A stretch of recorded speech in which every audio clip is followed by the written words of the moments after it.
We're talking about fear in this message series of how to become an overcomer. I remember one of my memories of my grandfather. I absolutely loved my grandfather. I had the best grandfather that any kid could possibly have. And one afternoon, he took me to the local amusement park where we spent most of our time in kiddie land, riding all the little kiddie rides that they had at this particular amusement park. But my grandfather loved the haunted house. And he said, Stu, I want to take you into the haunted house. I'll go with you. It's kind of a fun thing. It's one of my favorite things. And I said, oh, okay, Grandpa, I'll go with you. And there was this big boat. It was the shape of an ark. It was orange. I'll never forget how brightly orange colored it was. And there was a little black doorway. And I had to stand up next to this caricature carved out of plywood to see if I was old enough or tall enough to enter into this amusement. We pay money to go get scared. And so we gave our tickets to the man. He tore them off, and I went in through this doorway with my grandfather from the brilliant sunlight into this utter darkness, pitch black darkness. Heard the door shut behind us. The next thing I know, the floor starts to shake and vibrate, and so did I. I was scared to death, and I remember reaching out and trying to grab hold and touch a wall. I didn't know where it was, but finally I made contact with the wall, and my grandfather kept holding my hand, and we walked forward, and all of a sudden, something came toward us from a cage on the side that wanted to grab me, and I was sure it was going to eat me. I was horrified. I was absolutely terrified. I was holding my grandfather's hand with both of my hands as tight as I could. And I said, Grandpa, I want out of here. I want to get out of here. Make this stop. And he said, I can't make it stop. We just have to keep walking forward. And another thing jumped out at us. And somehow, someway, I'm not sure how it happened, I don't recall, he found an attendant who was able to get us into a doorway and go down a hallway, and out we came into the bright sunlight. It was one of my first real experiences of fear in my life. We're in this series, Becoming an Overcomer, and in this series, we've been talking about fear. In the last message, we talked about the root cause of fear.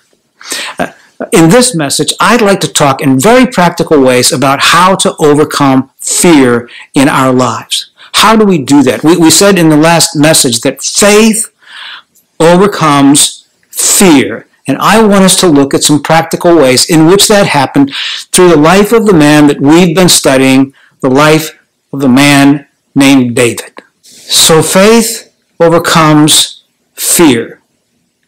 And the first practical way that it does that is that faith has a spiritual history to it.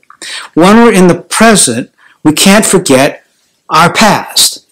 And so David, in this story, says, 1 Samuel chapter 17, verse 37, and David said to Saul, who was questioning his ability to go out into the valley and fight this giant, David said, the Lord who delivered me from the paw of the lion and from the paw of the bear will deliver me from the hand of the Philistine. So, listen, I fight giants for a living. I fight bears and I fight lions. And God has always delivered me. I understand the present in terms of the reality of the past. God has watched over me. He has protected me. He has led me. He has guided me. He has been a shield about me over and over and over and over again. I know that God has proven that He can be trusted. I have seen God at work in my life. Faith has a spiritual history to it. So that when the time comes, David's saying, for me to be tested, I can confidently appeal to the deep reality of the time-tested faith in my life. Faith is not dependent, my faith is not dependent upon the size or the power or the strength of the giant, of the challenge, of the test. It's not dependent upon the size, the strength, or the power of the giant. It's dependent upon the power of God in my life. I am already sure. I am already assured that God can be trusted. So that when giants step into our lives, and they do, Saul says, look at the size of the giant. But David says, look at the power of God in my past. David always appeals to his past to understand his present reality. And I did a little exercise a couple weeks ago where I went back 10 years in my life, and each year I wrote challenges that I had, and that over a 10-year period, how God had proven to be trustworthy and had provided for me time and time and time again. How easy it is to lose perspective. Remember, challenges and fear bring perspective to our lives. Challenges and fear bring simplicity to our lives, the simplicity of the issue. Faith overcomes fear. God is bigger than my challenge. Faith provides a perspective. It provides a simplicity to our present situation. And faith also provides us with a component of a new reality, that I'm going to go somewhere that I have never been before. Now, there's a second way that faith overcomes fear in our lives. Faith not only has a spiritual history, a past component to it, but faith has a spiritual identity to it. There's an identity, who we are, who God uniquely formed and shaped and crafted, you and me, who we are. And that's a part of how faith overcomes fear in our lives. Listen to the rest of this narrative here in 1 Samuel chapter 17, verse 38. Then Saul clothed David with Saul's armor. He put a helmet of bronze on his head, a helmet of a warrior, and clothed him with a coat of mail. Verse 39, and David strapped his sword over his armor, and he tried in vain to go, for he had not tested them. Then he said to Saul, I can't go with these, for I have not tested them. So David put them off. These aren't mine, Saul. Saul tries to put the armor of a warrior, of a soldier, on a shepherd. A helmet of bronze and a coat of mail and a big, heavy sword. It's Saul's way of fighting. But David said, your way, Saul, is not my way. They're not tested. I can barely move in these things. I can't fight this way. I don't know how to fight this way. This is your way to fight. It is not my way to fight. I'm not a soldier, Saul. I'm a shepherd. This is your suit, not mine. This is your way, not my way. Here's what David is saying. I don't fit in someone else's armor. I only belong in the armor that God has given me. I have a unique spiritual identity. There's no fingerprint alike. There's no eye that is alike. There's no mind that is no like. There is no other one like me. God has prepared and equipped me and trained me in a certain way to enter into the challenges of life and become an overcomer of fear. And my way, David says, is I'm a shepherd. My way is to fight with a slingshot. Now, that might sound like a very naive way to fight, but let me describe for you what life was like in the armies in those days. There were three components to an ancient army. There were the bowmen who would fight at long range and shoot their spears 150 yards. They were very deadly. And then there were the infantry that would fight up close and personal, but there was this third component called the slingers in all of the ancient armies. And they had leather pouches, and they had this sling that they would whip around with a stone in it, and they would throw them at deadly accuracy.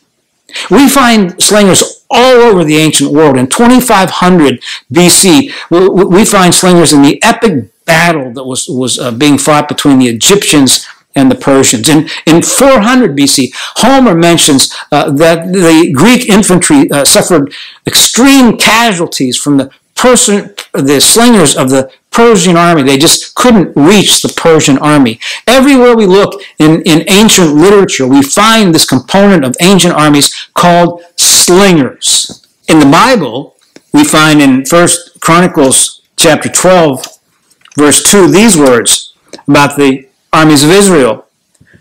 There were bowmen who could shoot arrows and sling stones with either the right or the left hand.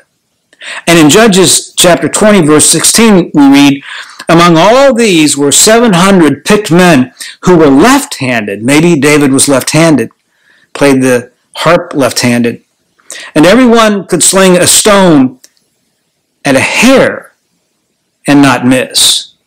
This was written in 1000 BC.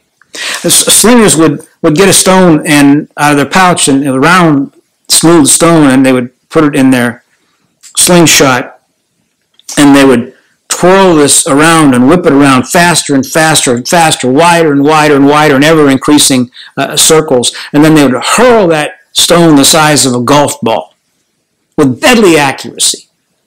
The Israeli army today estimates that the velocity of a single stone was similar to a .45 caliber bullet. It could hit a bird, these slingers, in full flight and kill it. David saw himself as God saw him.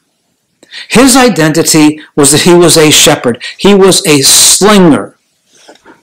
He didn't try to be someone else. He didn't wear someone else's armor or clothing. He recognized how God had made him, and that's how he lived and how he fought and how he saw himself. God made me in a very unique, special way. This is who I am. I am somebody. I am important. I am special. And I have gifts that can fend off the challenges of the giants of fear in the valley of the shadows of my life. And my question in terms of a spiritual identity is, how has God made you? And how has God shaped you? And how has God formed you? How has God designed you so that you, in your unique way, can fend off the challenges of fear that you'll have in your life? Who are you? Where did you come from? What is your past? What is your spiritual history? Where do you find yourself now? How can God use and take that which He's given in this particular situation in which He wants us to be overcomers, to unlock the key to overcoming? How do you find yourself? Who are you? What has God given you? How are you going to use it in this particular present challenge before you? The third component to faith overcoming fear is that faith has a spiritual abandonment to it. Abandonment. Listen to these words. 1 Samuel 17:48 and 49. When the Philistine arose and came and drew near to meet David, now he's coming toward David, David ran quickly toward the battle line to meet the Philistine. And David put his hand in his bag and took out a stone and slung it and struck the Philistine on his forehead. The stone sank into his forehead and he fell on his face to the ground. As the giant, the fear in the valley of darkness, slowly makes his way towards David, the enormity of the size gets bigger and bigger and bigger and bigger. As the giant came forward, David ran quickly towards the giant. Complete abandonment. Here is the giant now.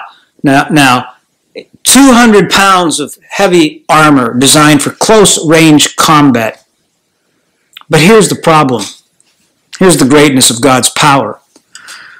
What the giant thought was a great strength became his greatest liability. He couldn't move. He was immobilized in his armor. He had no range of combat. It was his liability. He never had a chance. A giant never has a chance against a slinger who is full of faith and has a spiritual history and a spiritual identity to it. We don't fear our giants. We run quickly towards them. Faith is an action. Faith does something. It gets on the offense. It trusts not again in the power and size of the challenge, but in the power and the size of our God. Noah preached a sermon on faith with a hammer and a saw for 125 years before it ever rained. Faith does something. It moves towards something. Now, let me tell you a very personal spiritual experience. In my mid-20s, for some reason, as I was visiting a giant concrete dam that I had been on a tour to see, and they took us down stairway after stairway after stairway to get us to the bottom of this dam where it was attached to the bedrock. And as we were going down these stairs, I started feeling, I can't get out of here. This is really far down. It's getting dark, it's getting damp, and this feeling of panic began to overwhelm me. By the time we got to the bottom, and it was dimly lit, and our guide had flashlights, and I could see the water seepage in the bedrock and the concrete pasted, secured to this bedrock. I felt so far down below the surface of the earth that I panicked. I had a panic attack. I got extremely claustrophobic and had to climb those stairs as fast as I could to come out into the daylight. And I thought when I got out into the daylight and got out from all the weight of all of that heavy concrete bearing down upon me so deep underground that the fear would leave. But it didn't. It stayed with me. I unlocked something. It's like pulling out the rug out from under somebody and just my feet flying over my head. I became claustrophobic. I didn't like to ride in tunnels or be in closed spaces. Well, about that time, I was prepared to go for my first class in the Doctor of Ministry degree study program at Fuller Seminary in Pasadena, California. So I had to fly cross country from Pittsburgh, Pennsylvania to Los Angeles, California. And I dreaded that flight. I was afraid to get on the airplane. I hadn't flown since I'd been in the bottom of that dam. I would lay awake at night sweating, thinking of how am I going to get on that airplane. And I remember the day came that I was dropped off at the airport. I had my luggage. I checked my luggage, and I went into the terminal. I started increasing levels of panic, of claustrophobia. I was at the gate. They called for us to get in line. I couldn't move. I let my spot go. It was in those tiers, and my tier passed. Finally, everyone had gotten on the plane but me. I was standing there in the waiting area where you board the airplane and go down the jetway. I was terrified to go down the jetway. The stewardess came up to me and said, "Sir, are you going to board the plane? We're going to have to shut the door to the jetway." I decided at that moment to trust my God over my feelings of panic. I took those first critical steps. I crossed the line from the waiting area into the jetway. The stewardess shut the door behind me. It sounded as tight as it could be. The plane took off. I felt like I was a person in a little tiny capsule, 35,000 feet in the air. I was terrified. Every single moment of that flight, I just kept reciting scripture passages. I could not focus on my feelings. They were so strong and they were so intense. When the plane landed and I got out of the plane, I thought that my fears might go away, be assuaged a bit, alleviated. But they only increased because the minute I got off the plane, I realized I was going to have to get on the plane again and do the whole process to get back home. So I spent my time out there studying in panic, and we were studying church growth, that the primary way that God grew his church in the New Testament and grows his church today is through starting new churches and new ministries. I did make that flight back. Ultimately, several years later, I started a church, a wonderful church. It's still in existence to this day. I would have never started that church had I not taken those classes in how to do that and how to start that church. It was a defining moment for me, a spiritual moment, where either I was going to step forward in faith or I was going to allow fear to control my life. And I thought, fear's a feeling. God's always been faithful. I have a spiritual history. I have a spiritual identity. I know who I am. I know God can be trusted. I'm going to move towards my fear. I'm going to move towards my fear. And in so doing so, I wish I could say there was just this complete release and loss of the fear. There wasn't. there is today. I can fly I look forward to flying. I love flying today. I've overcome that fear. Faith overcomes fear. It does. The more I did it, the more I overcame it. I'm not claustrophobic any longer. Faith always overcomes fear. So wherever you find yourself today, I want you to know that we have a spiritual history, that God can be trusted. He proves himself over and over and over and over again. What is your story? Write down the ways that you have seen that God has been trusted in your life. Maybe some ways you still don't know the outcome. That's okay, but write down the ones where you saw the outcome and how God either led you or guided you or redirected or reinvented you. Faith has a spiritual history. Faith has a spiritual identity to it. Who has God made you to be?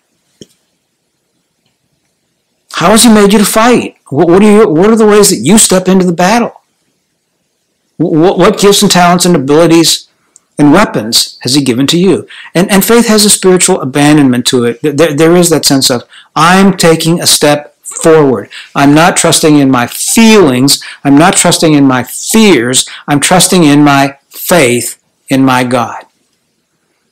Maybe today you can ask yourself, where is fear holding you back? Where is that giant in that valley that's got you terrified?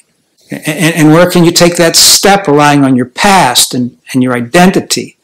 Where can you take that step now, that step to take on that giant in your life?